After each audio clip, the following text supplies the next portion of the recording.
Seja bem-vindo ao canal Palavras em Chamas, e eu quero falar com você hoje sobre Isaías 61, versículo 7. Eu quero fazer uma apresentação um pouco mais rápida, mas que você compreenda do que se trata Isaías 61, versículo 7. Antes de passar para isso, eu preciso explicar por que eu estou fazendo esse vídeo. Um irmão veio no meu WhatsApp e perguntou se eu conhecia a banda que cantava a música Restituição, Restitui, sei lá, né? E aí ele me apresentou Isaías 61, né, que era o texto usado. Aí eu expliquei o que era Isaías 61 e ele me mandou um vídeo de alguém usando Isaías 61. Só que estava assim comprometendo completamente o que está escrito, né? E hoje eu resolvi fazer um vídeo curto sobre Isaías 61 para que você entenda realmente o que está acontecendo no capítulo 61 e o que isso infere na sua vida, né? O que Isaías 61 tem para nós hoje, beleza? Então vou ler aqui só o versículo 7, mas vou convidar você para conhecer Isaías 61 todo, tá? Depois você lê com mais calma para você entender direitinho. O versículo 7 diz o seguinte: em lugar da vossa honra tereis dupla honra. Desculpa, em lugar da vossa vergonha tereis dupla honra. E esse é o perigo desse capítulo. E aí depois ele continua: em lugar da afronta exultareis na vossa parte, por isso na sua terra possuirão o dobro e terão perpétua alegria. Esse é o perigo de a gente ler um texto profético em pleno século XXI. Um século onde as pessoas têm necessidade de coisas. As pessoas perdem coisas e querem recuperar coisas. E quando elas leem um texto fora do contexto, elas não sabem do que está falando. E elas já aplicam aquilo que elas precisam de imediato, que são coisas. Eu perdi tudo que eu tinha, eu perdi a minha casa, perdi meu emprego. Isso são coisas. Até o emprego entra como coisas nesse caso. E muita gente está carente de coisas e não sabe exatamente o que está precisando, né? E é engraçado que justamente o texto que é mais usado de forma errada sobre isso é o texto que nos dá certeza da nossa salvação e daquilo que Deus faz por nós. E isso tem sido muito deturpado nos últimos dias. Beleza, mas antes de entender isso aqui, você precisa entender o contexto do livro de Isaías. O livro de Isaías trata do pecado do povo de Israel. O povo de Israel começou a desobedecer a Deus. No capítulo 1, o profeta fala isso com muita clareza. Deus, falando através do profeta, fala que o povo se desviou dos seus caminhos. Era um povo de pecado. Eles haviam abandonado a Deus, né? E aí Deus começa a castigar o povo e depois ele oferece o arrependimento, né? Já fazendo uma promessa para algo que aconteceria séculos depois.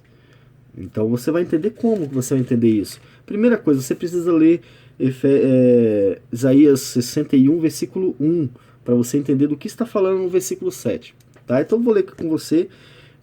E aqui tem várias coisas interessantes no versículo 1, coisas que passam desapercebidas se você não parar um pouquinho para prestar atenção. De preferência, pegue uma Bíblia. Eu estou usando aqui a nossa ACF.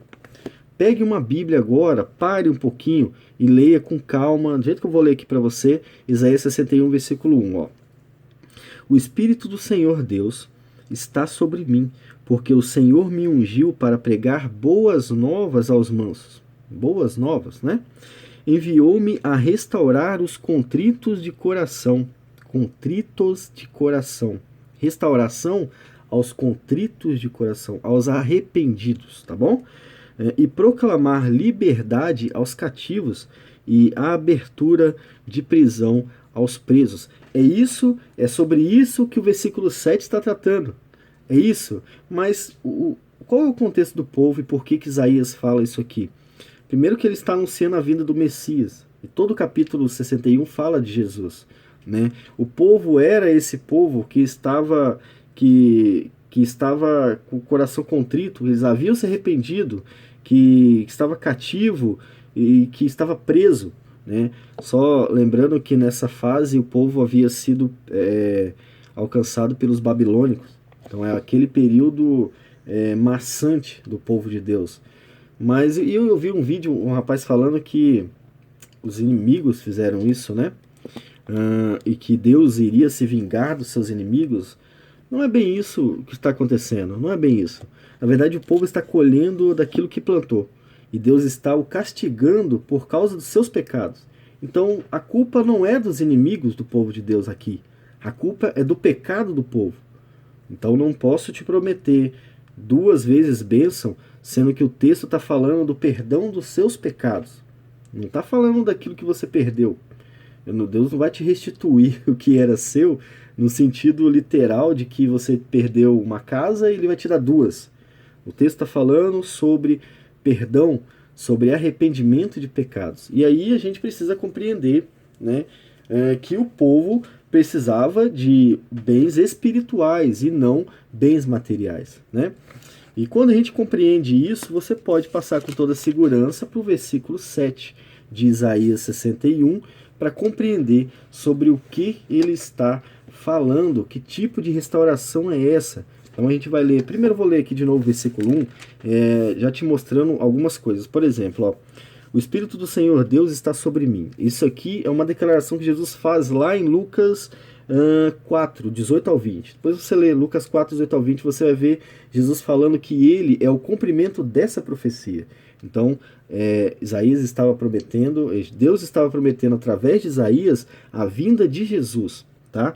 Esse Jesus era o ungido de Deus, como está lá em Salmo 2, né, que o ungido dele viria. Ele viria para pregar boas novas aos mansos. As boas novas é o Evangelho de Deus. E só lembrando, o Evangelho de Deus não vem para te dar bênçãos. O Evangelho de Deus não tem o interesse de restaurar a sua vida física, material, financeira. Isso é uma mentira dos falsos profetas. Jesus pregava o arrependimento. Crede no Evangelho, arrependei-vos e crede no Evangelho. Então, o Evangelho que Isaías estava prometendo era para o arrependimento. Por que, Devaí? Porque ele fala depois, ó, enviou-me a restaurar os contritos de coração. Quem seriam os restituídos? Quem seria restaurado? Os contritos de coração, aqueles que se arrependessem. Aqueles que, ouvindo o chamado do Evangelho, creriam em Jesus por causa da fé que havia sido dada por Deus, né? E proclamar a liberdade aos cativos, nós somos livres, né? E a abertura da prisão aos presos. Lembra de Jesus falando, se o Filho vos libertar, verdadeiramente sois livres. E se você ler Romanos, ele vai falar muito claro isso. Nós somos livres do pecado. O resultado do pecado não inflige mais nada em nós, né? A lei não tem mais poder nenhuma sobre nós. O pecado não pode nos matar mais, porque Cristo nos libertou, né? Então é disso que trata o versículo 7. Então a gente precisa entender essas coisas. Se você não entender isso, você vai viver uma ilusão, achando que porque o profeta disse vai acontecer. Não tem nada disso. Deus não está sujeito aos profetas. Deus não está sujeito aos profetas. Os profetas deveriam estar sujeitos à sua palavra e a Deus, né? E não é isso que a gente vê. O que a gente vê são pessoas prometendo coisas que nunca vão acontecer. Deus nunca vai precisar restaurar a sua vida financeira. Deus não tem obrigação nenhuma de te dar nada, né? O que ele te dá é pela graça, não porque você pediu, não porque você mereceu, pela graça, beleza? Aí ele vai tratar disso no versículo 7, ó, em lugar da vossa vergonha, tereis dupla honra. Qual era a vergonha? O povo tinha afastado de Deus e vivia no pecado. Isso é uma vergonha para o povo de Deus. Isso é uma vergonha para você também, né? Em lugar da afronta, exultareis a vossa parte. Ou seja, o povo era humilhado, era afrontado por causa dos seus pecados. O resultado do pecado traz humilhação. É só você olhar para a sua própria vida. Se você for pego fazendo aquilo que você faz, que vai contra a vontade de Deus, você vai ser humilhado. E é claro que Deus nos humilha quando a gente faz isso, né? Todos nós, uma hora, somos humilhados por Deus, né? Esses dias eu estava aqui, vou até contar isso para você, estava aqui lendo Berkoff, e aí, não, estava lendo Hebreus, porque a gente tem uma série aqui no canal sobre Hebreus, e aí, uma das referências apontou para Provérbios 30, e eu comecei a ler Provérbios 30, e Provérbios 30 fala sobre o ego, sobre aquilo que a gente quer ser, né? Quer aparecer, sobre o egocentrismo humano, e de repente eu fui humilhado, né? Deus ele me humilhou, eu comecei a me arrepender e chorar. Por quê? Porque o egocentrismo nos leva a pecar, né? E esse pecado se torna uma vergonha para o crente. Para os ímpios, não. Para os ímpios, o pecado é o seu prazer, mas para o povo de Deus é a sua vergonha. Então, em lugar de vergonha, o Messias vai trazer um povo que vai ser exaltado, como a gente vai ver em Efésios 2, tá? E nós vamos possuir o dobro na nossa terra. Qual é a nossa terra? A nossa terra não é aqui. Você não nasceu para morar aqui. Essa é a verdade. Cristo te escolheu antes da fundação do mundo para viver com Ele e para Ele. E a nossa terra não é aqui. Essa é a verdade, né? Então, o que é possuir o dobro na nossa terra? É que a salvação ela é muito superior ao que nós temos, ao que nós vivíamos antes. Então, isso é possuir o dobro. O dobro não é literal. O dobro é que é muito melhor, é muito superior.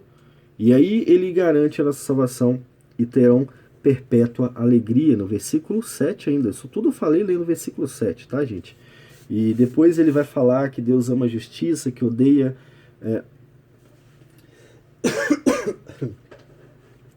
Desculpa, vai sem edição pro ar, tá, gente? Vai sem edição, pra você saber que eu falei muito hoje. E a minha garganta tá ruim. E é isso que a gente tem. Eterna, perpétua alegria, para sempre, né? A certeza da nossa salvação. Nós não somos chamados para perder a salvação. Nós somos chamados para sermos salvos. E para você entender isso perfeitamente, como é que isso aplica a você? Como que isso se aplicou na profecia? Jesus veio como havia sido prometido. O Messias veio trazer isso tudo. E a sua morte e ressurreição trouxe essa certeza para todos os crentes, de forma que nós não somos mais condenados. Ninguém pode nos condenar. Romanos 8 fala isso. Quem pode condenar o eleito de Deus?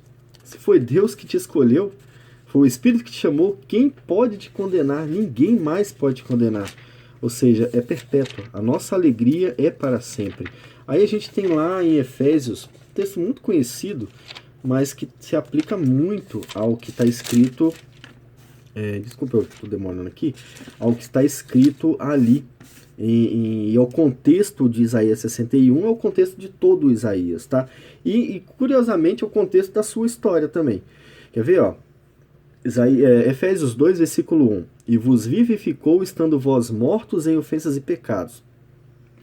O povo de Israel estava morto em ofensa e pecado. O Messias veio fazer essa vivificação.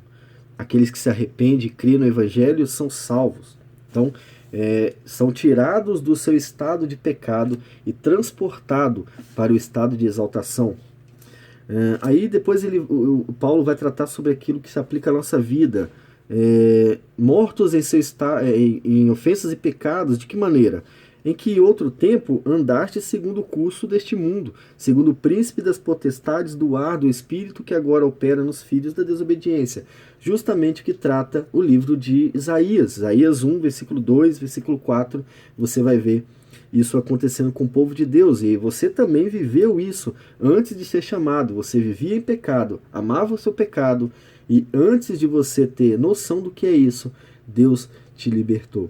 O mesmo Messias que em Isaías 61, versículo 1, viria nos libertar, né? E o mesmo Jesus que fala que se o Filho te libertar, verdadeiramente você vai ser livre. Ou seja, Isaías 61 não está tratando de bens materiais, está tratando da sua salvação. E é isso que importa, tá? Eu vou ler o versículo 6 aqui também, o versículo 6. E nos ressuscitou juntamente com ele e nos fez assentar em lugares... celestiais em Cristo Jesus. Em lugar de desonra, nós herdamos honra. Né? Em lugar de vergonha, honra. Aliás, em lugar de afronta, nós seremos exaltados. É isso que ele fez por nós na cruz. Então, eu só queria mostrar para você que às vezes a gente é enganado por causa da nossa situação e a gente fica querendo tirar do texto coisas que o texto não vai dar pra gente. Olha, eu quero garantir para você que Deus não vai mover nada da sua vontade só porque alguém disse, né? Se não está na palavra de Deus, isso não vai acontecer na sua vida. E infelizmente muita gente está sendo enganada hoje por causa disso. Então, Levi, o que eu tiro disso para mim hoje? A nossa alegria é a salvação. A nossa felicidade, acima de todas as perdas, é Cristo. Né? E se nós perdemos muito hoje, é porque nós vamos herdar a vida eterna lá no céu, junto com Ele. Beleza? Eu vou ficando por aqui. Esse é um vídeo simples, deu 15 minutos ainda, né? Mas eu acho que dá para esclarecer bem Isaías 61. Fica com Deus e até o próximo vídeo aqui no canal Palavras em Chamas.